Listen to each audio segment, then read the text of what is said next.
আমরা কেন বারবার ওয়াকআউট করেছি, বিরোধী দল কেন বারবার ওয়াকআউট করেছে, এটা আপনাদের একটা বড় ধরনের একটা প্রশ্ন।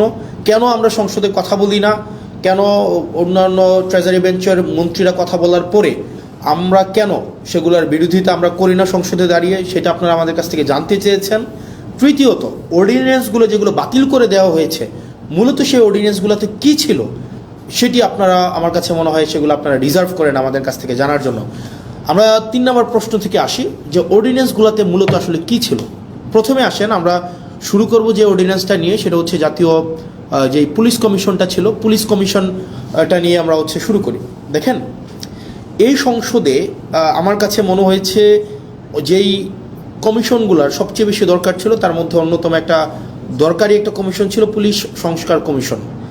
দুঃখজনক বিষয় হচ্ছে এই কমিশনটা সংসদে উঠানোই হয় নাই, এই যে অর্ডিন্যান্সটা সংসদে উঠানোই হয় নাই। অর্থাৎ এটা আলোচনার জন্য এটার প্রয়োজন আছে কি না, বা এটা কতটা প্রয়োজন, জনগণের জন্য কতটা প্রয়োজন, এটা নিয়ে আলোচনা করার জন্য সংসদে উঠানোই হয় নাই। মানে পুলিশ এই অভ্যুত্থানের অন্যতম একটা স্টেক হোল্ডার, তাদের রোল কী ছিল সেটা নিয়ে আমাদের পরবর্তীতে কথাবার্তা আছে, কিন্তু অন্যতম একটা স্টেক হোল্ডার। আমরা পরবর্তী রাষ্ট্র ব্যবস্থাটা যদি জনবান্ধব করতে চাই তাহলে পুলিশের স্বাধীনতা না, পুলিশের সুরক্ষাটা আমাদের প্রয়োজন ছিল। কিন্তু দুঃখজনক বিষয় হচ্ছে সেটা নিয়ে এই সংসদে কোনো ধরনের কথা সরকারি দল বলতে দেয়নি। সরকারি দল এই অর্ডিন্যান্সটাকে জাস্ট ল্যাপস করে দিয়েছে। এবার আসেন এই সংস্কার কমিশনে কি ছিল আমাদের। এই আপনি যদি মনে করে দেখেন তো, আবু সাইদ হত্যা মামলার যে রায়টা হয়েছে, যেই এএসআই ছিল উনি কিন্তু বারবার করে বলছিলেন যে আমার কোনো দোষ নাই, সরকার আমাকে নির্দেশ দিয়েছে, আমি সেই নির্দেশ অনুযায়ী গুলি করেছি।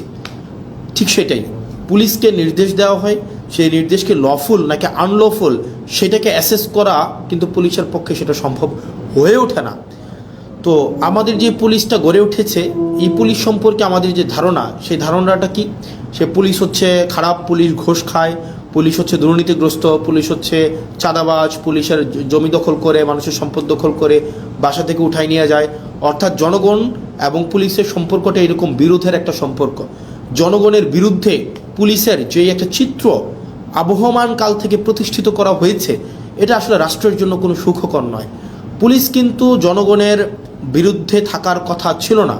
পুলিশকে যেভাবে ঘুষখোর হিসেবে উপস্থাপন করা হয়েছে, রাষ্ট্র যেভাবে পুলিশকে হাতিয়ার বানিয়েছে দমনপীড়নের, সরকার যেভাবে দমনপীড়নের হাতিয়ার বানিয়েছে পুলিশকে, এটা হওয়ার কথা ছিল না। সেজন্য এই অভ্যুত্থানের পরে আমরা চেয়েছিলাম যে পুলিশকে একটা গুণগত সংস্কার হোক। কিভাবে গুণগত পুলিশের এই সংস্কারটা হোক, সেটা হচ্ছে আমরা চেয়েছিলাম পুলিশের যে একটা অভিযোগ আছে, আপনি দেখেন পুলিশের বর্তমান পরিস্থিতি, পুলিশ হচ্ছে, আমি ব্যক্তিগতভাবে মনে করি রাষ্ট্রের সবচেয়ে নিরীহ যদি রাষ্ট্রের কোনো অঙ্গ সংস্থা থাকে সেটা হচ্ছে পুলিশ। পুলিশকে মারতে বললে মারে, ছাড়তে বললে ছাড়ে, ধরতে বললে ধরে। পুলিশের এর বাইরে কিন্তু কিছু করার নাই। পুলিশকে যেই তার ঊর্ধ্বতন কর্মকর্তা যেই অর্ডার দেয়, সেটা লফুল হোক আর আনলফুল হোক, পুলিশ কিন্তু এটাকে বাস্তবায়ন করতে হয়। সেই জায়গা থেকে আমরা চেয়েছিলাম যে, এবং পুলিশের কিছু সমস্যা আছে, যেমন পুলিশের 1 নম্বর সমস্যা হচ্ছে পুলিশ সারাদিন ডিউটি করতে হয়, মানে অলমোস্ট 24/7 ডিউটি করতে হয়, তাকে ওভারটাইম দেওয়া হয় না। পুলিশ, আপনি যদি রাজারবাগ পুলিশ লাইনগুলোতে যান বা বাংলাদেশের থানাগুলোতে যান, আপনি গিয়ে দেখবেন পুলিশ যে ধরনের অমানবিক জীবনযাপন করে, মানে পুলিশের যে অমানবিক জীবনযাপন, এটা মানে যেটা আনইমাজিনেবল, একটা অমানবিক জীবনের মধ্যে থেকে, এবং তার যে বেতন কাঠামো আছে সেটা নিয়ে কথা নাই বলি, তাকে ওভারটাইম দেওয়া হয় না, তাকে অলওয়েজ সিনিয়রদের যে অর্ডার, এটা আনলফুল হইলেও তাকে এটা বাস্তবায়ন করতে হয়, এবং তাকে এটা বাস্তবায়ন যদি না করে তাহলে তার পদায়ন, তার পদোন্নতি, তার ট্রান্সফার, এই সবগুলোকে আটকে দেওয়া হয়।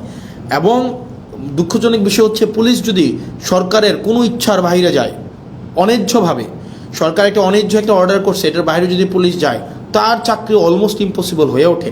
এখন দেখেন, পুলিশের এই যে ক্ষোভ, পুলিশের প্রতি যে এইসব অন্যায্য অবিচার করা হচ্ছে, তার পোস্টিং, প্রমোশন, পদোন্নতি সবগুলো রাজনৈতিক ইচ্ছার উপরে নির্ভর করা হচ্ছে। বাংলাদেশে পুলিশ যারা সরকারের যত বেশি পদলেহন করে, যারা সরকারের সবচেয়ে বেশি কাছাকাছি থাকে, যারা সরকারি দলকে সবসময় পৃষ্ঠপোষকতা করে, তারা ভালো পোস্টিং পায়, তারা ভালো প্রমোশন পায়।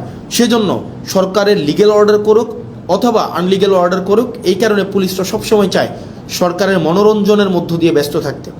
এখন এই যে পুলিশের যত অভাব, পুলিশের যত প্রত্যাশা, পুলিশের যত চাওয়া পাওয়া, পুলিশের যত ক্ষোভ, এগুলা নিরসনের জন্য এই গভর্নমেন্ট একটা কাজ করেছিল, মানে ইন্টারিম গভর্নমেন্ট, সেটা ছিল পুলিশ গ্রিভিয়েন্স রিএড্রেস প্রোগ্রাম হাতে নিয়েছিল, অর্থাৎ পুলিশের ক্ষোভ নিরসন করা এবং ন্যায্যতার ভিত্তিতে পুলিশের যে প্রয়োজনগুলো সেগুলোকে নিশ্চিত করার জন্য পুলিশ গ্রিভিয়েন্স রিএড্রেস প্রোগ্রাম হাতে নিয়েছিল এই সংস্কার কমিশনে। অথচ বিএনপি সরকার সেটাকে বাতিল করে দিয়েছে। ভাই একটা জিনিস বুঝেন আপনারা, পুলিশ তো একটা ডিসিপ্লিনারি ফোর্স, তার প্রয়োজন প্রত্যাশা চাওয়া পাওয়া সেগুলোর জন্য তো পুলিশ হচ্ছে আন্দোলন করতে পারবে না, কোথাও গিয়ে স্মারকলিপি দিতে পারবে না। তাকে যদি আপনি একটা হিলিং একটা ওয়ে না দেন, এটা উইন্ডো না দেন, তাহলে তার প্রয়োজন প্রত্যাশা সে কোথায় দিবে, মানে সেগুলো কার কাছে জানাবে? এটা জানানোর জন্য ইন্টারিম গভর্নমেন্ট যে পুলিশ সংস্কার কমিশনটা করেছিল, সেটা হচ্ছে সেখানে পুলিশের ক্ষোভটাও যেন পুলিশ জানাইতে পারে, পুলিশের অভিযোগটা যেন পুলিশ জানাইতে পারে, এবং পুলিশকে যদি কেউ আনলফুললি কোনো একটা অর্ডার করা হয়, পুলিশকে যদি কেউ হচ্ছে অন্যায্যভাবে কোনো একটা অর্ডার করা হয় যে তোমাকে গুলি করতে হবে, তোমাকে হচ্ছে কাউকে উঠাই নিয়ে আসতে হবে, তোমাকে হচ্ছে মানে বেআইনি কোনো একটা কাজ করতে হবে, পুলিশ সদস্যরাও যাতে সেটা থেকে নিষ্কৃতি পায়, সেটা যেন একটা অভিযোগ জানাইতে পারে, সেটার জন্য পুলিশ গ্রিভিয়েন্স রিএড্রেস একটা প্রোগ্রাম হাতে নেওয়া হয়েছিল, সেটাকেও বাতিল করে দেওয়া হয়েছে। 2 নম্বর হচ্ছে জনগণের কিন্তু পুলিশের বিরুদ্ধে অনেক অভিযোগ আছে। জনগণের যে পুলিশের বিরুদ্ধে অভিযোগ আছে সেটার জন্য সিটিজেন কমপ্লেইন এটা হচ্ছে management committee, citizen complain management committee এটা করা হয়েছিল, এটাকেও বাতিল করে দেওয়া হয়েছে।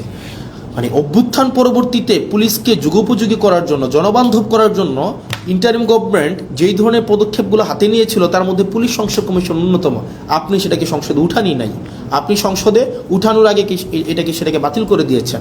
তো সেই জায়গা থেকে পুলিশের প্রতি, পুলিশকে যে রাজনীতি আবার করবে না, রাজনৈতিক হাতিয়ারে আবার পরিণত করবে না, পুলিশের যে উপরের যে পোস্টিংগুলো আছে, যেখানে প্রমোশনগুলো আছে সেগুলোকে যে আবার রাজনীতিক করবে না, সেটার নিশ্চয়তা কিন্তু না, এবং সেটা খুবই দুঃখজনক, মানে সেটা খুবই দুঃখজনক।